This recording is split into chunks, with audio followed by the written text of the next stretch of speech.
another bill that'll just Right. have a very short hearing. Very short. Good Thank morning. you. Good morning, Madam Chair. It's still morning, Senators. Still morning, right. First, I'd like to start by thanking the committee, both yourself and your staff, for working with me and my staff on this bill. And I'd like to accept the committee's amendments to turn it into a pilot program. As author amendments, and you're seconding all the amendments. That's right. Thank you. By now, I'm sure that you're all familiar with this bill. There are many strong, impassioned, and differing points of view on it. So why would I choose to author the bill? When I was appointed chair on the Assembly Higher Ed, I spent a great deal of time talking to stakeholders, both students, faculty, administrators, and the business community, to understand the key issues facing higher ed today. All agreed that our community college system is the entry point to higher education for most Californians, and our economic future is at risk if we cannot graduate the students we need to meet our workforce needs. Do you have an IREC on this bill? Yet access to community colleges is at a 20-year low. I think so. The Public Policy Institute of California issued a report last month that found that, number one, there's been $1.5 billion worth of cuts since 2007, almost 100,000 courses cut since that time, and hundreds of thousands of students every year denied access. We're not going to be able to restore those 2007 levels for some time, though we are making incremental progress. And it will take many years to finish that job. And I came to the conclusion that it would be wrong to lock out hundreds of thousands of students while we build towards restoration. So I agreed to author an option to increase access at our community colleges, an option that allows colleges to offer courses at cost to students who choose to take them during summer or winter intersessions. The key here is choice. The same courses will still be offered during the state-subsidized regular academic term if students want to pay the lower fees. But if it makes sense for them to pay a higher fee to take a course during the summer session, this would allow them. So who would want to do that, right? Who would want to pay a higher fee? Well, number one, veterans. The GI Bill provides a housing allowance stipend, but vets must be enrolled to get it. If they can't enroll in summer, they lose their housing stipend. Extension courses enable them to continue to get their benefits and their education without interruption, if they choose. The estimates that have been sent to me is this would provide a benefit to veteran students of between $4,000 and $10,000, depending on whether their school has a summer session or not. Students close to finishing would want to take this. Students who need a hard-to-get course or two to accelerate or reach their transfer degree or certificate may choose this option to avoid the costs of staying at the community colleges for another year. Senators, paying $450 additional for a course is expensive, but paying the average of $17,000 of living expenses for additional years at college trying to get the courses that you need is far more expensive. If students can avoid that cost by taking an extension course, why should we stop them? Lastly, career tech students will want to. Workforce preparation programs are over-enrolled, and concerns abound that students are attending high-cost for-profit schools because they have no other option, often resulting in significant student debt. Extension programs can provide additional workforce preparation programs that students could attend if they choose. It's important to remember that, number one, this program is voluntary for all districts and students. Additionally, committee amendments will now turn this into a 15-campus pilot program. And you'll notice that the LA Times has changed their position to support this effort because of the protections encased in the bill. A 6-year sunset clause, a prohibition against supplanting courses so that these courses could only be additive of access, and that the extension courses would only be allowed during winter and summer intersessions only at times when there are not regular course offerings. And that 1/3 of the revenue collected by the extension program must go to provide financial assistance for low-income students to be able to take these courses. Members, we must recognize the reality that the existing system is not meeting student needs, and too many are being turned away. AB 955 offers a temporary solution to increase access at no cost to the state. I'd like to introduce my witnesses. I have Eloy Ortiz-Oakley, President Superintendent of Long Beach Community College. Good morning, Madam Chair, Senators. As mentioned, my name is Eloy Ortiz-Oakley. I'm the Superintendent President of the Long Beach Community College District. We are one of the most diverse colleges in the state. I know many of you visited us earlier in the year, and thank you for coming. This summer session, we began with nearly 3,000 students on wait lists. These are students that we will not be able to serve. By the end of this spring semester, we had nearly 6,000 students on wait lists, students that we were not able to serve. And I certainly am appreciative of the passage of Prop 30. I worked hard to ensure its passage, but Prop 30 still will take several years to get us to the type of capacity that we need to serve our students. Earlier this year, I read a report from the Corinthian Colleges, a for-profit institution, that suggests that nearly 800,000 Latino students will be turned away from our community colleges over the next several years. Now, where are these students going to go? Well, in my neighborhood, they're going to Everest College, which supports students, but 95% of those students carry debt in order to attend, the average debt being $10,774,000. There's also Wyotech College, where 83% of the students carry student loan debt, with the average debt of 12,438 students. By comparison, Long Beach City College students, only 3% carry student loan debt, and that average debt is $3,794.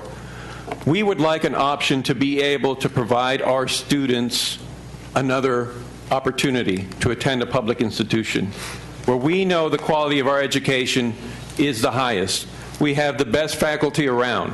We can serve these students so that they don't have to go and find other options. They can stay at Long Beach City College if we're allowed one more opportunity to give them that education. And we would use our own faculty. We would hire those faculty based on our current bargaining unit contracts. We would be able to put them to work, our classified staff to work, and serve our students all at the same time. So I urge you to support this bill. Okay, others in support. Dana Nickel with Pete Conantine Associates, representing AMVETS, American Legion, California State Commanders Veterans Council, Veterans of Foreign Wars, and Vietnam Veterans of America in support. AB 955 will help many of the 30,000 young men and women who are discharged out of the military each year in California. Veterans utilizing their GI Bill benefits have only 3 years of the benefit. This benefit pays their tuition, $1,000 for books, and a housing stipend. AB 955 will help these veterans reintegrate back into the economy in a reasonable amount of time. Veterans also bring these federal GI Bill benefits and these monies into the state and schools as well as the local economies. The rest of the economy is moving at a fast pace beyond the 9-to-5 Monday through Friday schedule of 40 years ago. Non-traditional students can get left behind if tied to outmoded higher ed timelines. I myself utilized intersession and summer session. I went to college when I was 40 years old. I was a plumber during the day, and if it took me 8 years to get my degree, I would be divorced and I would not have a degree. And so I was able to go to school at night and during the winter and during the summer and get my degree in a reasonable amount of time. Thank you. Thank you. Please. Madam Chair, Liu, and members of the committee, thank you for this opportunity to share why students support AB 955. My name is Fernando Vasquez, and I am the President-elect of the Associated Student Government at College of the Canyons. I am proud to appear before you to express our support for a great solution, not just for my college and the 23,000 students that I represent, but also for all community colleges in the state of California.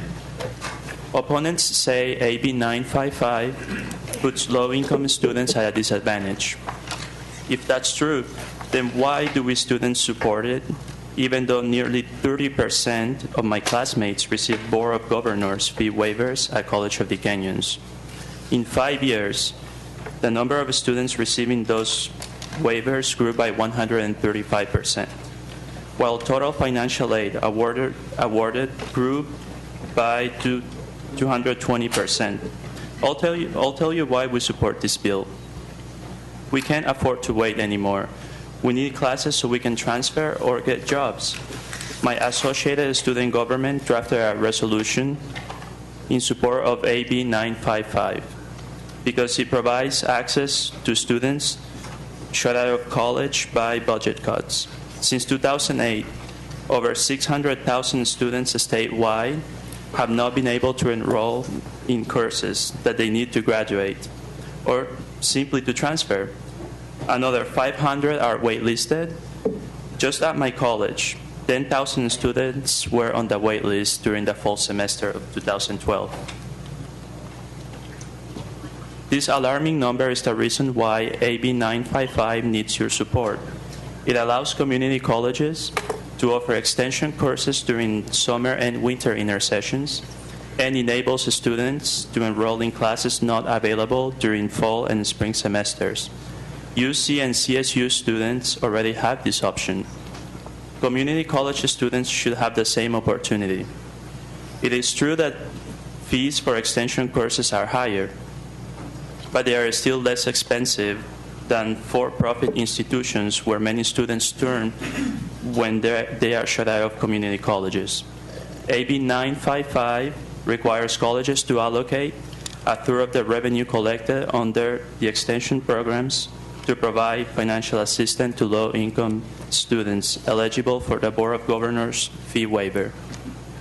That means nearly 30% of my fellow students at College of the Canyons will be eligible to use this funding and attend these classes. I would like to reiterate the support from College of the Canyons and the associated student government that I represent because AB 955 will benefit the students of the state of California. By supporting great ideas and solutions, we will see a better and prosperous future for students and the state of California. I respectfully request your aye vote. Thank you very much. Thank you very much. Next, please. Good morning, Madam Chair and members of the committee. My name is Nicholas Bainey. I'm the Associated Student Council President for Lake Tahoe Community College, as well as the student trustee. This past year, my college was going to suffer about $600,000 in budget cuts, and because of Proposition 30, we were only going to suffer about $200,000. Because of this is correlated directly to our school's ability to offer classes to our students, and thereby giving them the chance to achieve their educational goals. I was just at our Board of Trustees meeting last night. We were discussing the possibility of eliminating our summer programs entirely because we're not sure if we're going to have the funding to be able to perpetuate it. As a leader and representative for the students of Lake Tahoe Community College, I care about their ability to achieve their educational goals quickly. One of my close personal friends, Parker Dial, who is a two-time veteran of the Iraqi War, uses the GI stipend that he gets during summer courses to be able to provide, to be able to pay his mortgage and provide for his wife and his children. And I know a lot of students in my school take remedial courses and have to attempt them multiple times in order to be able to understand the subject matter. And if we eliminate our programs in the summer, they're not going to have the opportunity to keep up on their studies. These problems, which are pretty much endemic for most California community colleges, could be alleviated by the proposals in AB 955 by offering winter intercession courses at Lake Tahoe Community College. I ask you guys to follow the example of the Assembly and vote in support of this bill. Thank you. Thank you. Next. Kim Tran with the Campaign for College Opportunity and Support. We appreciate the author's willingness to work with all the stakeholders on this innovative program to help maintain access, to ensure financial aid opportunities, and to reduce students' time to completion. Thank you. Thank you. Yes. Kimberly Joy, Lake Tahoe Community College, Commissioner of Political Affairs. I urge you to support this bill. I'll be brief. Most of my points have already been covered. But one thing that hasn't been touched on is our particular school, Lake Tahoe Community College, is extremely small. And a lot of our courses that are mandatory courses are only offered one time per year. And so if a student cannot get into that class or they have a conflicting class schedule, then they have to wait an entire full year before they are able to take that class again. And so with the winter and summer intersession, that would help give these students an opportunity to take the core curriculum classes that are required for graduation. Thank you. Thank you very much. Any others in support? Okay.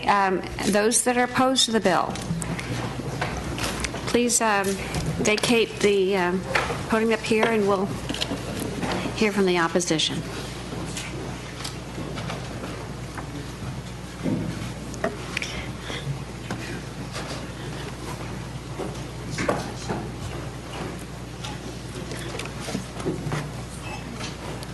Good morning.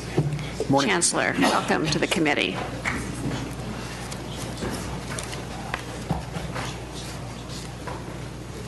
Thank you, Chair Liu, members of the committee. My name is Bryce Harris. I have the pleasure of serving as the Chancellor of your community college system of California. I want to first express my appreciation for the intent of this bill, which is to deal with the access challenge we have faced in recent years and continue to face. But I want to be quite articulate that I believe this bill is certainly bad public policy. Creating a two-tiered fee system within our colleges that will charge different students different fees depending on demand or their ability to pay, and further shift the burden responsibility for funding community colleges from the state onto the backs of our students.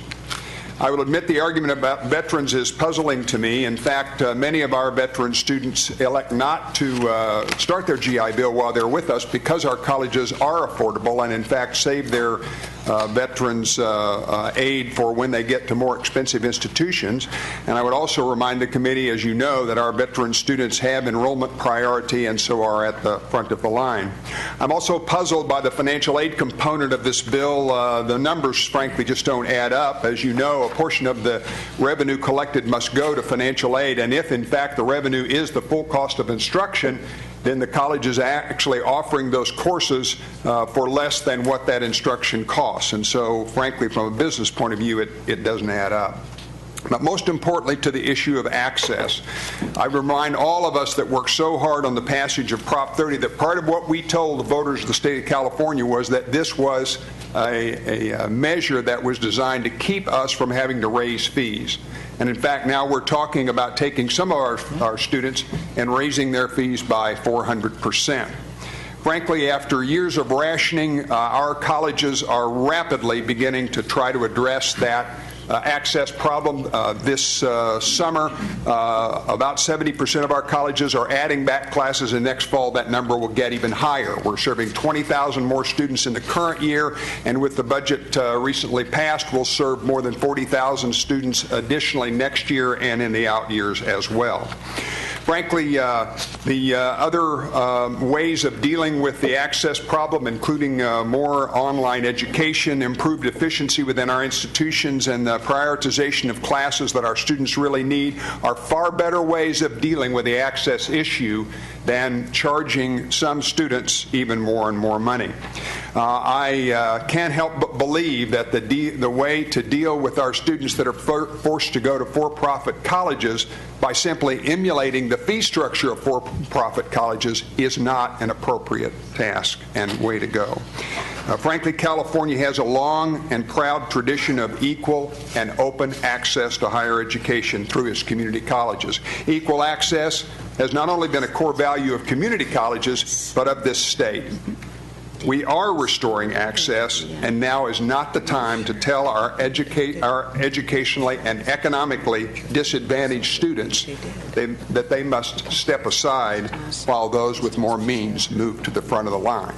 I strongly encourage a no vote on AB 955. Thank you. Next. Yes, good morning. My name is Jose Ortiz. I'm the Chancellor for the Parata Community College District. The Parata District includes the cities of Oakland, Berkeley, Alameda, Albany, and Emeryville. We have 4 colleges: the College of Alameda, Laney College, Merritt College, and Berkeley City College. I would echo the sentiments of our State Chancellor, Bryce Harris, but I want to localize this situation for you. Throughout the colleges, we serve 55,000 students, 80% of which are students of color, 70% of which receive financial aid.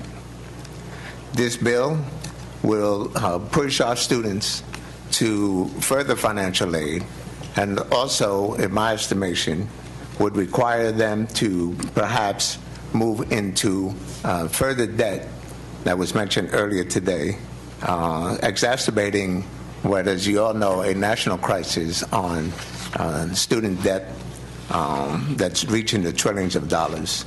And we are in opposition to this bill because, quite frankly, the argument that we have reduced access is no longer the case.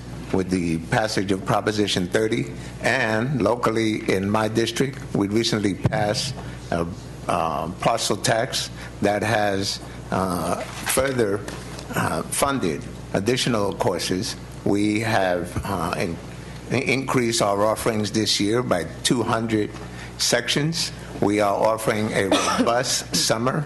We are offering intercession, so we are actually serving the student demand that we are facing. The bill, as I see it, would create a situation for our students whereby they cannot afford the additional fees, and we will probably be serving students from the CSUs and the UC system who, while they are raising their fees, are pushing their students to community colleges, and we will be serving those students more than our own local population. And finally, I want to share with you that this bill will create a further polarization of our student body, as the colleges would not be implementing this option. I'm afraid that students would then be going to our contiguous districts if they will be offering these programs, again, further polarizing our haves and have-nots in our population. So I encourage that this bill be defeated. Thank you. Thank you. Next, please. Hello. My name is Jason Troya. I'm the immediate past student trustee of Long Beach City College, and I'm here today to strongly oppose AB955. This bill does not reflect the unique demographics of the city of Long Beach. 80% of our students are on BOG fee waivers already. It is the most diverse city in the country. We are also the 5th most impoverished city in the country. So, in essence, 70 to 90% of our students are of color. I'm not exactly sure who this bill is supposed to benefit, other than the colleges that get to keep the excess revenue that it generates. But it's not going to be benefiting students. Our rep of Veterans Affairs and virtually all other veteran campus student leaders are opposed to this bill because it would create a large inequity at the expense of veterans, whereby our budget deficit would be balanced on the backs of our veterans and their GI funds, which are limited. It's not a bottomless resource from which to draw. So I urge you to think about it this way. If our veterans have to spend, in order to take these classes, an exorbitantly higher amount of money to get the same classes, then they are burning up the resources that they could use later on once they transfer. So in essence, this bill could hinder student success. It could limit a veteran's ability to pursue higher education after they leave that community college that has that program in place there, because it's just wasting their GI Bill money for a community college education when, you know, they've worked really hard for that money, and I think it should be used appropriately. I often wonder, there's a point that was brought up to me yesterday that this will increase completion rates. How exactly will this bill increase completion rates? I still haven't figured that out. Will a single mother be able to divert her limited food budget and child care budget and put it towards her increased tuition? I don't think that's plausible. And just to echo something else that was said, the students of California worked tirelessly to ensure that Proposition 30 passed. And I was among those students. And we were promised that we would not see our serious raises in tuition, and this feels like a breach of that promise. And rather than giving community colleges license to privatize and monetize their courses, I'd much rather see us wait for Proposition 30 to do the job that it was intended to do in the first place. Thank you. Thank you. Hello, Senators. My name is Hillary Izzard from Santa Rosa Junior College. I'm classified staff in Student Services and the SEIU president of the SRJC chapter. I am here in strong opposition of this bill because it contradicts the original intent of California community colleges to have affordable and accessible higher education as outlined in the master plan. Please vote no. Thank you. Next. Good afternoon, members of the Higher Education Committee. My name is Daniel Thomas Clark, and I am a Region 5 Senator for the Student Senate for California Community Colleges, the Advocacy Officer for the Latino Caucus of the California Community College System, and the founder of the Veterans Caucus for the Community College System. And I'm here representing the SSCCC to remind this Council that in fall 2012 at our General Assembly, we passed a resolution 9.01 that basically stated we are against any form of two-tiered education. Roughly over 70 colleges were in strong support of that measure. I would also like to go on and state that no veteran student group has gone on record to support this bill. The region that I represent, Region 5, is in Central Valley. All 11 community colleges that I represent, roughly 70% of the students are on Board of Governors fee waiver, so I'm a little confused on how they would be able to pay for the cost of AB955 when they would be forced to make the decision of either paying for the class or paying for rent. So in closing, I would like to remind this body that in November of 2012, we helped pass Proposition 30. Roughly 28% of electoral votes in that election were from the students of age 18 to 24. We would ask that you keep to your promise and not raise our fees. Thank you. Thank you. In order for, let's just move this along here, and people in line, please come on up and find a seat at the dais. Thank you, Madam Chair and members of the committee. My name is Emily Kinner. I am a student senator representing 13 Bay Area community colleges that oppose this bill. I also represent on the Student Senate for California Community Colleges the 2.5 million students that also oppose this bill, and I urge your no vote. Thank you. Thank you. Donovan Hampshire, Student Senator for California Community Colleges, Region 6 Senator, as well as the Chair, opposing this bill on behalf of the students that I represent, which include the students in the 37th Assembly District. Thank you. Thank you very much. Chuck Stevens, Student Senate for California Community Colleges and San Jose City Evergreen Community College District. We do not support this bill, and we humbly ask for your no vote. Thank you. Thank you. Good afternoon. My name is Alex Shantz. I serve as a co-coordinator for the Green Party of California. I am also a community college student and formerly served as president of the Associated Students of Napa Valley College from 2010 to 2011 and for a single semester in 2012. The Green Party of California opposes AB 955 for many of the reasons already stated, and we're the only political party in California to oppose AB 955 and encourage you all to do the same. Thank you. Thank you. Next, please. Good afternoon. Jessica Jones, Santa Rosa Junior College, a student and former student body president, and I strongly urge you to vote no on AB 955. Thank you.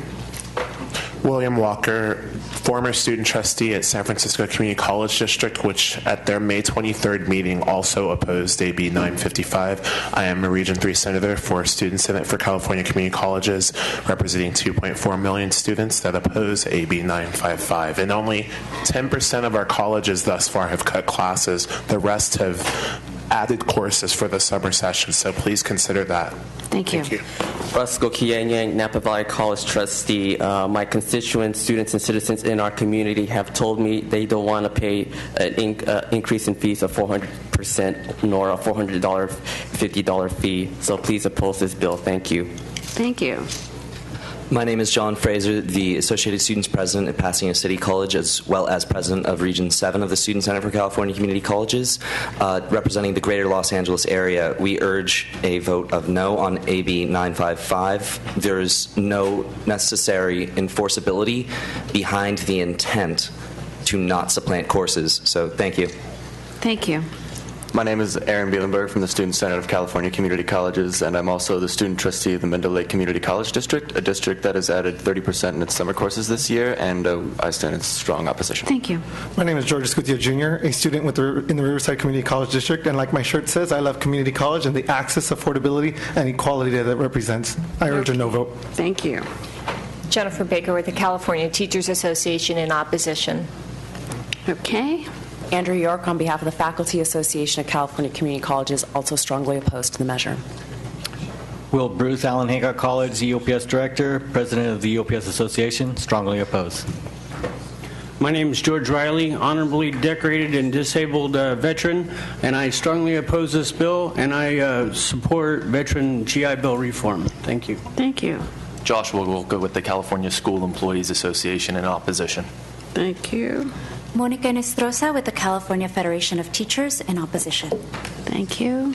David Bala Hawkins with the California Community College Independents, opposed. Thank you. John Smith, Professor of Mathematics at Santiago Canyon College, one of the independents, and we strongly oppose this bill. My name is Ty, president of Santa Monica Community College, associated students, and we strongly oppose this bill, as we shown last year with protests, and our students got pepper spray trying to stop something similar. So please vote no for the values and that this bill poses for. Thank you. Thank you. Mark McDonald, McCallum Group, on behalf of the Los Angeles, Los Rios, San Diego, Yosemite Community College Districts, as well as the Los Angeles College Faculty Guild, in opposition to the bill. Okay, thank you. Alex Vandertal, as a student and the Vice President of the Associated Students of Santa Monica College, I strongly urge you to vote no on this bill. Thank you.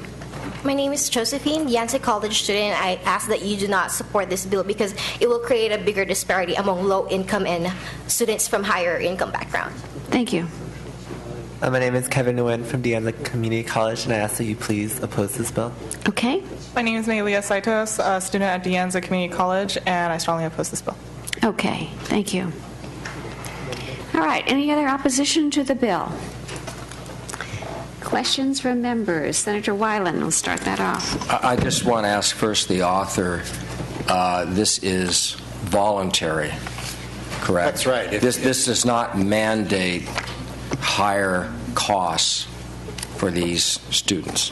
That's right. And even if they do take the course, if they avoid going to school a year longer, then they would also save money by optionally taking the courses. Correct. I'd like to say that I think the fundamental premise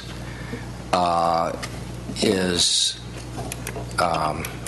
unintentionally incorrect, that somehow this denies access. In fact, I see it as the opposite, because there's demand for these courses and they can't get it. And somehow the public system hasn't done a damn thing to increase access. So should we hold hearings that goes into every one of these community colleges, the cost of administration, the courses they're offering, exactly what it takes to get access? In fact, what you'll do is increase access, because what you will do is take those students who, for whatever reason, and the actual dollars for many of them who are working are not that great, but it will take those students away from the demand, in fact, increase the opportunity to take those courses.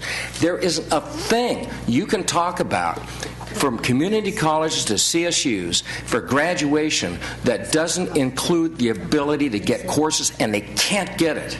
And they can't get it. And I'd like to see the administrators and the faculty really do something to solve this problem. I commend the author for taking a step to do it. We already heard testimony about the fees and the real cost and the comparison. I'll tell you right now, and this is something everyone knows, in my 13th year I've been doing this since I got here. Right today, there are students who want to go into healthcare. We need them in healthcare. And you know what? Huge numbers happen to be poor minority students. And you know what they're told? Oh, it's too bad. We've got a 3-year waiting list. Guess where they go? They either forget it, and so their opportunity to actually fill those jobs and move into the middle class, it's foreclosed. Or they go to the for-profits. And I'm from the private sector, but it is tragic because precisely, as the testimony we heard, precisely, they get all the big loans, they come out with much bigger loans, and they have been precluded by specific policies from getting what they want. I can show you facilities and courses and all sorts of things, I'm not going to go into them here, that detract from those fundamental courses they need. I'll just give you one example I heard last night. A young man who needs one course in accounting to graduate. He's gone on and on and on. And guess what? Can't get it. Now, if you look at those for-profits, all you have to do is look at the courses they offer, and every single course represents a failure of our public system and a failure of access. Whether it's healthcare, whether it's IT, all the things that every one of those kids needs to get a job. And I apologize for being so upset about this, but this represents a denial of those kids. And I'm sorry. I believe that if they had the full information, the students might see it differently. And this is a small step. I heard the other day 17% online. Why isn't it 50%? This is about access. This is truly about those kids. And I know that's why you're here, and I appreciate that. And I probably detracted from this. I know my colleague, Senator Correa, in probably much more measured tones, will give us another point of view. But this is something I feel strongly about because I do think it's an access issue. Senator Huff and then Senator Correa. Senator Torres. Thank you, Madam Chair. I think it's been established that this is voluntary, so it's not mandatory, and therefore a lot of the arguments against it seem to be moot, because either a college is going to decide to go forth for whatever reasons fits their students' interests, or they're not. I think that I know that our community college system is the best value in the nation. We have the cheapest system, but the reality is we already have a two-tiered system. A lot of people are speaking against a two-tiered system or establishing one, but we have those who get Board of Governor waivers and those that don't. And those that do get the waivers are paying nothing, and the others are paying something. Now, one of the things I don't like about this is it perpetuates those that are paying full ride having to have a third of those fees then go back into the system for those that qualify for waivers. I don't like that. I will still support it today, but that there again loads it up on those that are already shouldering the burden, the middle class, and that is a problem. I agree with the Chancellor. Online is better, but it's not. If you can develop that, great. But it is supposed to be accessible. It is supposed to be affordable. Well, it's affordable, but it's not necessarily accessible. I'm one of the rare people that attended 2 community colleges, and those of you on the committee have heard this before, then went to a private school, and I graduated in 4 years. that's a tough challenge. I did it debt-free also, but I started saving for it a long time before I went to community college because it's affordable. I had to switch to a separate one in your district, Santa Barbara City College, because it actually the courses articulated with the one I want. It's not easy to navigate the system, but this bill does make it easier. It helps the accessibility part. Yeah, it's expensive, but I think the author pointed out that if you are delayed from graduating for a year, that's a year you're not in the workforce. Presumably you are trained to get a job or can get a job. It's a year you're not in the workforce, so you don't have the opportunity to retire whatever loans you've racked up. And it just gives more options. So I don't see the passion on the opposed side. I see that it is permissive. It's not requiring. There was something made about the Prop 30 promise, and I applaud you for bringing that up because, frankly, I didn't support Prop 30, but the promise was made that it would go to education. And what went to education? The minimum guarantee, plus a little bit more of chump change. So we're at 50% of Prop 30 actually went to education, and if it fully went there, then we wouldn't have to, as a legislator, be violating, or as a state, the promises made to those that voted for it. It was supposed to go to education, and we're doing half of it. But that's a reality. Don't look to me for the answer to that one. But I think overall this is a supportable. I applaud you for bringing a creative solution to what has become a logjam for students just trying to get their education past them and become a productive member of society. Thanks. Thank you. Thank you. Senator Correa? Madam Chair, before I make my comments, I'd like to ask what amendments are going to be accepted by the author? All the amendments that are in the analysis, and they begin, I think, on page 6. And I just summarized by saying that we would downscale it to a 15 campus pilot program, a sunset of 6 years, and there are provisions in that pilot program to make sure that the campuses that are allowed to participate are ones that have significant workforce training programs, Latino serving, and high number of bog waiver students, so are generally low-income campuses, because these are the ones who have the hardest time getting access for more classes. Thank you very much. And if I may make some comments, Madam Chair. Senator Wyland, you were mistaken. You have no idea how passionate I am about this issue. I cannot even begin to tell you how much I want to scream right now, because in my district, some of those private colleges that you, sir, mentioned are well and doing very, very well because the issue of access. And I have so many parents coming in explaining to me how much debt their children are incurring and they can't pay it back because those jobs that were promised are not coming to fruition. Every time I hear these stories, I just want to cry.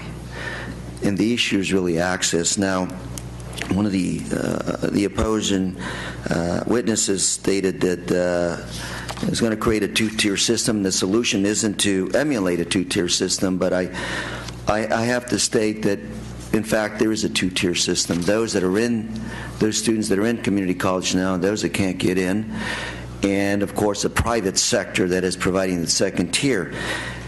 And I've had to choose between sending a student, giving a student access to a private institution whose goal is maximizing shareholder value, maximizing profit, and a community college whose goal is to hopefully maximize student success.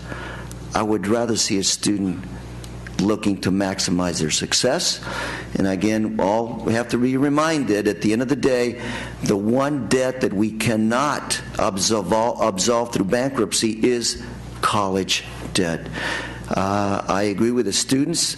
Prop 30, all of us worked hard to pass Prop 30. But I would imagine this Prop 30, its implementation is going to take a few years to ramp up. And in the meantime, my students are going to these private institutions, which are very expensive. And so there lies the fact, it is a fact that we do today have a two-tiered system. Those that get into community college and those that are unlucky enough to not to get in. And so given the amendments that you've taken, Mr. Williams, I'm going to be supporting your bill because, again, every time I close my eyes and I see those kids in my district racking up $50,000 debts for a couple of years of education, it's just shameful. Senator Torres. Thank you, Senator. Thank you. It's a difficult position here. Some of the bills that we have heard today were very specifically directed towards ensuring that our students don't pay additional fees and that we provide protections because education is not enough. So that we provide protections for them to ensure that they're not being taken advantage of. Senator Weiland, I agree 100% with you regarding an analysis, an investigation, and calling for an investigation into the issue of not providing enough slots for our students. We all know that our population is growing, and we know that after this terrible economic downturn, that there is great need to educate, to reemploy our adults. However, I think that our learning institutions have fallen down. To you, sir, I looked at your website just briefly up here while the conversation was going on. I would challenge to say, where have you been in ensuring that, we are futuristic in looking at the needs of the population in Long Beach or in the vicinity? I see that there are some bonds that have been issued for infrastructure improvements. Right. I see most of it is going for landscaping. 2 buildings are being refurbished or rebuilt. I don't see the expenditure of how much you are paying for those bonds that you've issued. And for me, are we going to protect kids, students? Then let's look at the bigger picture of the cost of providing these courses. I don't think you should look shocked at my comments because I think you have full knowledge of what the finances are of your college. I think that we are all tasked here with a responsibility to ensure that we provide education. K through 12 has had huge, and they have had to endure difficult cuts, as you have. But yet, you can't, if a principal was to tell a 3rd grader, there isn't room for you in my school today or this year, so go home and try again next year. Would that be acceptable to our population? No, it would not. But it's been acceptable in higher learning. I am a product of community college. I have family members that are a product of community college. And yes, I've been failed. So I can't support your bill today, Mr. Williams, as much as I admire your willingness to try to close a loophole where one needs to be closed. But I think the accountability behind this bill needs to happen before we continue to allow students to get into debt. On the issue of veterans, as a mother of a veteran, I am offended that you think that my son should have to spend extra money to have to take a course that should be provided for him.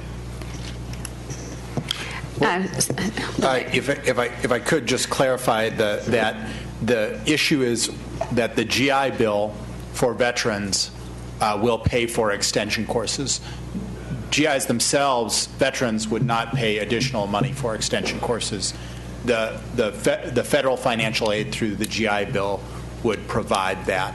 And that's very, very important because our hope is that people who are either not accessing Pell Grants but qualify for them if they just filled out FAFSAs, or veterans would be able to use their federal financial aid to be able to take these courses. Thank you. Senator Block. Thank you, Madam Chair.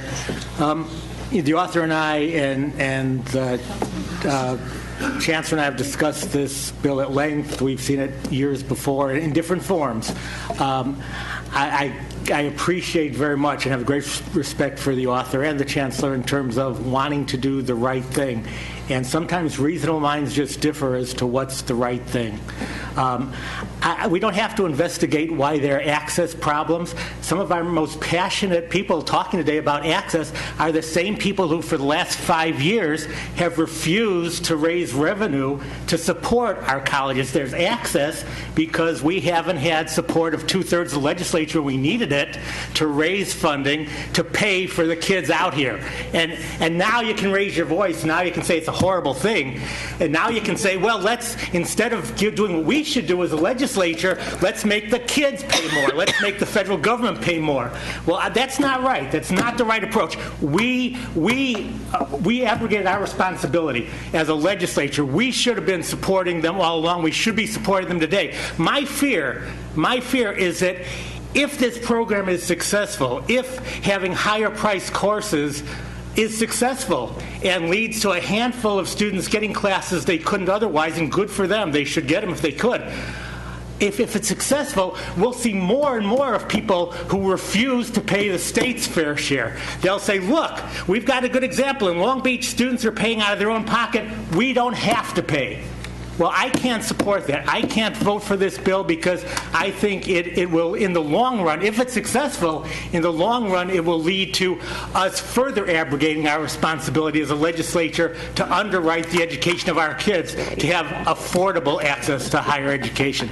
So while I respect what you're trying to do, I humbly disagree.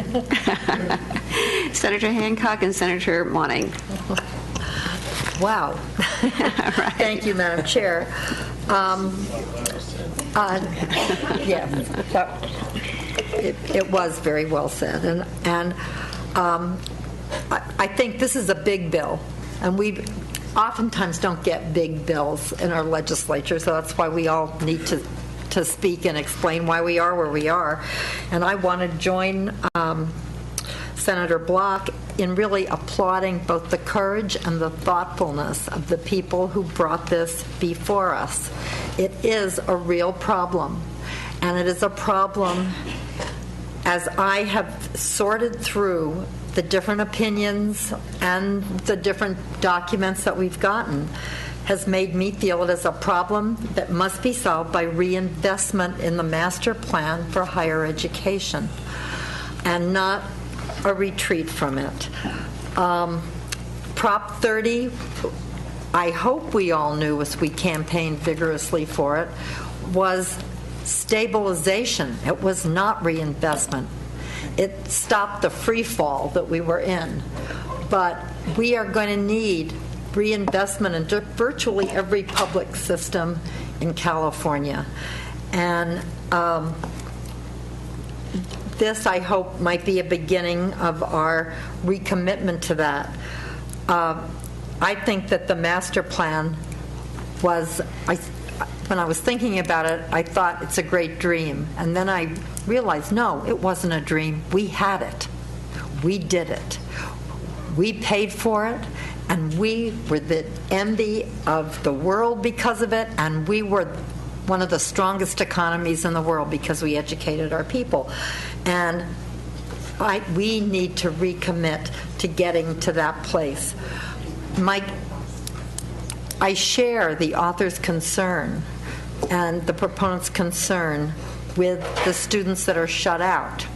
I had a grandson that couldn't get into, ended up going to another school because he couldn't get certain core courses in our Peralta Community College system.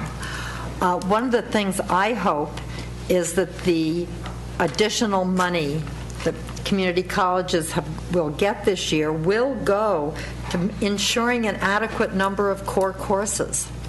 It troubles me that 21% of the course offerings that were cut were those most necessary to transfer or obtain a degree or certificate. As we go into the student success project that were the Student Success Task Force recommendations, it seems to me that it should be a priority for our community colleges to ensure that those core transfer courses and certificate courses are the ones that are restored so that all the students, or as many as possible, can take them. Having said that, I thank the author for having raised the issue. I will not be able to support the bill today. I would look forward to working with him to get the reinvestment that we need in our community college system. Senator Money. Thank you, Madam Chair. I also want to offer my appreciation and respect for the author. You're taking on a huge problem head-on with a proposed remedy. I don't agree with the remedy. We've heard other opponents. I represent a huge, geographically speaking, Senate district with 6 community colleges in it, and I've heard from most of those who don't support this as the solution. My concern has been articulated is if this is the fix for the immediate problem, then it becomes the fix down the road, and we have a privatization of public education, and we have a 2-tier system, or maybe we create multiple tiers, 3rd tier, 4th tier, but it's going to be you get what you pay for. You can accelerate your graduation if you have the resources. I understand the argument that this is designed to help people accelerate graduation in the long run to save money, but we should be doing that through our ability to invest in education. And I just want to align my thoughts and concerns with the comments of Senator Block, because this is our 5th year here for both Senator Block and myself. The last 4 years, we've balanced budgets by cuts only, and that's because there was no revenue option available to our legislators because we couldn't achieve the 2/3. And we need to decide as a state if we're going to invest in public education, in higher education, and my hope is what comes out of this effort is not viewed as a victory or defeat, or it passes or it doesn't passes, but it should be a clarion call to make sure the support built for Prop 30 is in fact directed to its intended beneficiaries in education, which I believe it is, and that we have the broader conversation. What should higher education look like in the state of California? What is an appropriate price tag for that? And then what's an equitable way to raise those revenues? Because what we're doing by subverting that conversation or bypassing that conversation, we're saying here's a fix where students who can mobilize this higher per unit fee will have access, and those who can't won't. So it comes down to an access issue where we put that conflict and that divide in our communities. They exist economically. One of our jobs in government and our jobs in public education is to remove those divides. That's the notion of access. So I will not be able to support today. Again, I think this is a helpful discussion for our legislature to have, but it needs to look at how are we going to invest in higher education. It's a priority of our governor at this point, but at some point there's limited resources. How should those resources be mobilized, and how should our tax system be reviewed to be more equitable so that we can prioritize education? Thank you. Thank you very much. Senator, one more time. Well, I think everyone can see what passions this arouses, and I want to thank every member of the committee. I think every one of us shares the same goal. There's no doubt about that. And I apologize to Senator Correa if there's any misunderstanding, because there is no doubt that he is extremely passionate about it. And it breaks my heart as well when I hear those stories, because most of them are minority kids.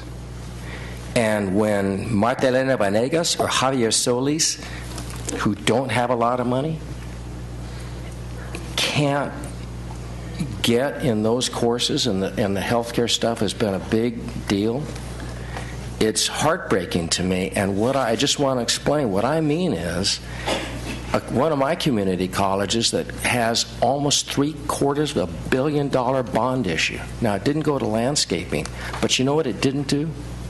It didn't provide access to those kids who want to go into that. I have right across the street from that a CSU that has a performing arts building where you can study opera. I think that's great, had we all the money in the world.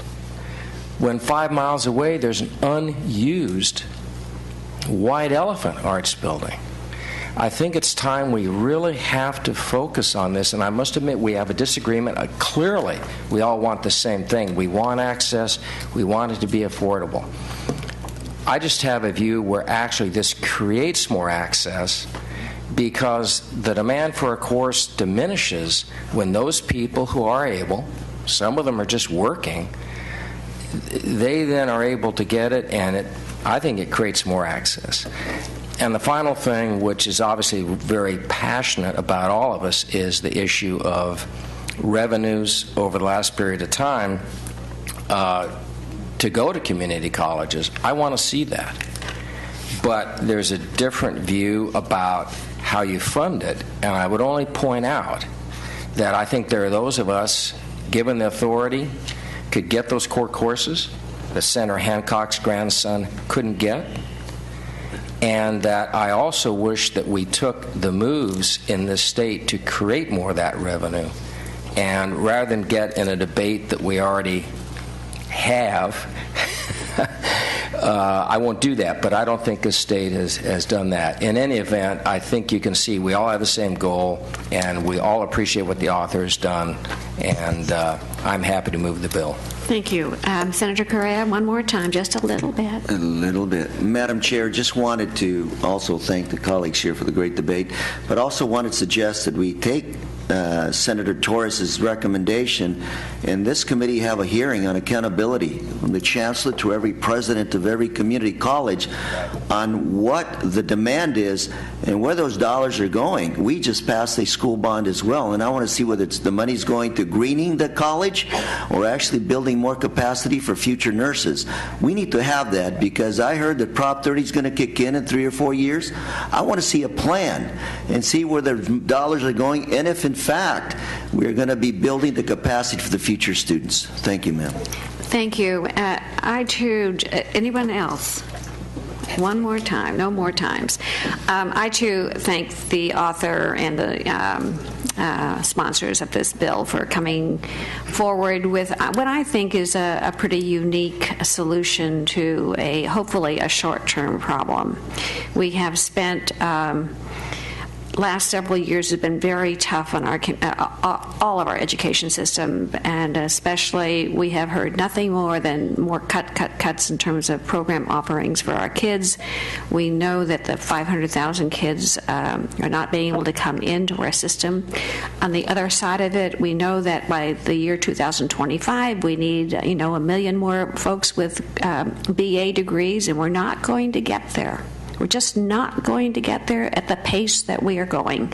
And, we would wish that we would have more revenue, but that's just, there's so much demand in our state for infrastructure and reinvestment. I'm not so sure how far down the community colleges is on that list. But it's very problematic for me. And I see this as I did the Student Success Task Force as a way to try to address the needs of our state in what I think is a pretty, just a small bite to get the system unplugged and get it moving. This is for me, this is a short-term pilot program, not mandatory. Let's try it. I don't have the fear that it will set a precedent, because if it's successful or not successful, we'll figure that out in 5 years. Whether or not we need to continue it, would also be settled out in 5 years. Hopefully, if Prop 30 comes to pass and everybody gets fully funded and all the course offerings reappear, we won't have the need. And for community colleges who are getting that extra boost this year, that you don't have to, that you'll be able to reinstate summer schools, this will not affect you. This will not affect you. And I think, and I applaud the author for really trying to look at those students in need, trying to accommodate the ability to try to pay for it as best we can, given what we have. I mean, it's not enough, but at least we're trying to address those who quote, cannot afford it. So with that, I am going to be supportive of the bill, and the bill has been moved, so let's call the roll. The motion is to pass as amended to appropriations. Liu. Aye. Liu, aye. Weiland. Aye. Weiland, aye. Block. Correa. Aye. Correa, aye. Hancock. No. Hancock, no. Wessel. Huff. Aye. Huff, aye. Monning.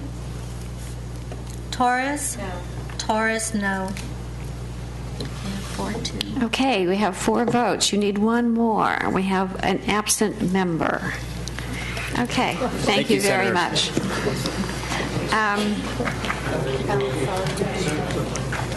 Assemblymember Blumenfeld, welcome to the committee.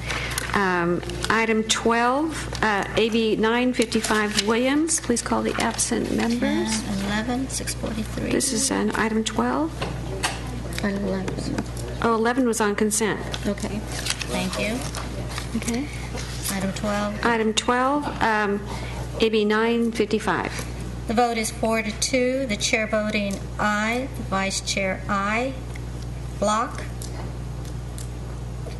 Wessel. No. Wessel, no. No, I'm a yes. I'm sorry. I'm a yes. Um, Wessel, no. 2 yes. Somebody tell me. Monning. Sorry. That's 5-2. Okay, the vote on AB 955 is 5-2. The bill is out. Thank you. Item 13, AB 1159. The vote is 6-0. The chair voting aye. Weiland.